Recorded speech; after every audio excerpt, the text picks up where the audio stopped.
इस गर्मी में, जो आने वाले समर में, मतलब 3 महीने में अगर 1000 ज्वाइनिंग जो कराएगा तो उससे थाईलैंड की ट्रिप फ्री मिलेगी पूनम जी। और मैं चाहता हूं कि आप, मुझे उम्मीद है कि आप, अब देखिए आप जल्दी से, पिछले सेमिनार 2 लोगों को ज्वाइन की, अगले सेमिनार आप आइए और मुझे उम्मीद है कि आप बहुत जल्द 1000 की ज्वाइनिंग कराएंगे। चलिए बस हो गया, मैं अभी 5 स्टार होटल से निकल के अगले सेमिनार की तैयारी कर रहा हूँ पूनम जी, तो ठीक है ना। गुड, लगे रहिए बेल्डन।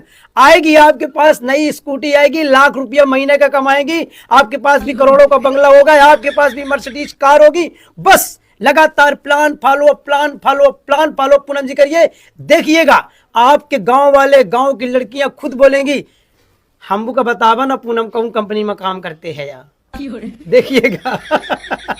चलिए कोई बात नहीं, ओके, ऑल टाइम गुड।